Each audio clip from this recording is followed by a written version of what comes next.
Mga kabunyog, mga kababayan, magandang araw po sa inyong lahat. Mga kabunyog, talagang napipiko na si Yusek Claire Castro dito kay Amy Marcos, kapatid ng Pangulo. Ha? Talagang iimbestigahan na si Amy. Pinaiimbestigahan. Sabi ni Yusek Claire Castro, bahala na ang NBI mag-imbestiga sa kanya. Dapat imbestigahan na niya yan. Sabi ni Yusek Claire Castro yan, tagapagsalita yan ng palasyo.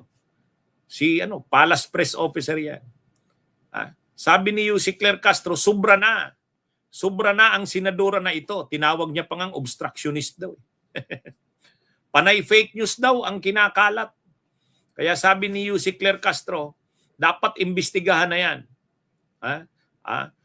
Bahala na daw ang NBI mag-imbestiga dyan. So yan, mga kabunyog, bagong development na naman ito. Tagapagsalita na yan ng palasyo, mismo nang nagsasabi na ang kapatid ng Pangulo ng Pilipinas na isang senadora ay dapat imbestigahan. Ang masaklap diyan, iimbestigahan dahil sa pagkakalat ng fake news. Hindi, rin kasi mga kabunyog. Muna ablang. Grabe na rin kasi talaga itong si Amy Marcos. Si PBBM nga mabait pa eh. Sa bagay, hindi naman talaga nagsasalita si PBBM. Ang napipiko na, mainit na itong si Yusek Claire Castro. Kasi ang sabi ni Yusek Claire Castro, obstructionist na senadora yan. Obstructionist dahil lahat na lang kinukontra. Wala nang nakitang maganda sa administrasyon. Administrasyon pa naman ang kapatid niya. Kaya sabi ni mga kabunyog, sabi ni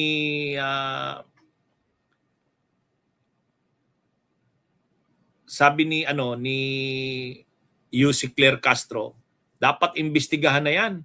Kasi ang mga sinasabi lagi, ang mga sinasabi daw ni Amy Marcos, panay fake news. Para lang siraan yung kapatid niya, fake news ang kinakalat. Kaya hinihiling ni Yusek Castro magsagawa na ang NBI ng pag-iimbestiga. Kasi sa paninira niya sa Pangulo, sa administrasyon ng kapatid niya, fake news na ang kinakalat niya. Ang pinakahuling statement ni Amy Marcos, ang administrasyon daw na ito ng kanyang kapatid ay manhid. Wala daw pakiramdam. Wala daw ginagawa para sa mga mahihirap, sa mga magsasaka, mangingisda. Bakit daw walang ginagawa? Kasi bangag daw ang administrasyong ito. Kaya bangag daw dahil manhid. Kaya sabi ni Yusek Claire Castro, obstructionist ang senadora na yan. Talagang sabi niya, lahat na lang ng ginagawa ng Pangulo, hinahadlangan, kinukontra. Wala na siyang nakitang maganda. Kaya dapat dyan, sabi niya, imbestigahan. Ewan natin kung anong magiging sagot ng NBI dyan. NBI ang pinanawagan ni Yusek Claire Castro na mag-imbestiga. Kasi marami daw itong mga sinabi na mga wala namang katotohanan. Ang mga binabanggit daw ni Amy Marcos ay mga walang katotohanan. Para lang masira ang kanyang kapatid, ang Pangulo ng Pilipinas, mga fake news na ang kinakalat ni Amy Marcos. Kaya ang akusasyon ni Yusek Claire Castro, fake news ang lumalabas, fake news peddler si Amy Marcos. Hindi pa nakontento yan si Amy Marcos Ngayong araw pumunta na naman dun sa rally ng INC. Kahapon pumunta na yan kasama ni Cayetano. Si Cayetano hindi na bumalik ngayon. Pero si Amy Marcos nandun na naman. Talagang matindi itong itong kapatid na ito ng Pangulo ng Pilipinas. Kaya medyo na rin, piko na si Yusek Claire Castro. Hindi naman kasi na sa kapatid ng Pangulo ang ginagawa ni Amy. Talagang wala na. Kaya lang, ang sinasabi ni ni Yusek Claire Castro, ang masama sa ginagawaan niya ni Amy Marcos, fake news ang mga sinasabi. Mga hindi naman totoo, kasinungalingan na. Para lang masira yung kapatid niya, yung administrasyon ng kapatid niya, fake news na ang ginagawa. Kaya dapat daw maimbestigahan at makasuhan. Ano ito? Medyo mabigat yan. Iimbestigahan si Amy Marcos, abangan natin kung gagawin niya ng NBI. Ang NBI pa naman, kapag may pinaabot sa kanila ang Malacanang, ang palasyo, imbestigahan ito, imbestigahan si ganyan, ginagawa. Kaya sigurado, magwawala na naman yan si Amy Marcos.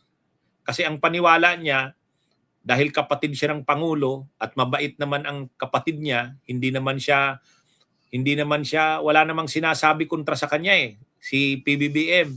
Kasi ang alam ni Amy, mabait sa kanya ang kapatid niya. Parang kahit galit na sa kanya, hindi siya gagawa ng kaso.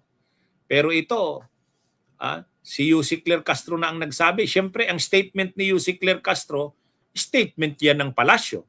Ang sabi ni Yusek Claire Castro, imbestigahan nyo na yan. Hindi naman magsasabi niyan si Yusek Claire Castro nang walang go signal ng Pangulo. Di ba? Sasabihin ba yan ni Yusek Claire Castro na imbestigahan si Amy Marcos nang hindi alam ng Pangulo? Siyempre alam ng Pangulo yan.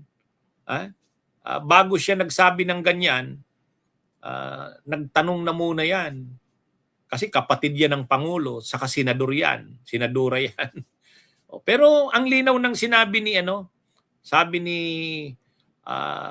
Yusek Claire Castro, imbestigahan na yung pagkakalat niya ng fake news para siraan ng administrasyon ay sobra na. Kaya hindi na daw mapapalampas ito ng administrasyon. Okay, mga kabunyog, mga kababayan, magandang araw po sa inyong lahat. Mabuhay po tayo. Bunyog, halikan na kasama ka. Bunyog, kapag buklod ay may pag-asa. Luzon, Visayas, Mindanao, isa ang pananaw.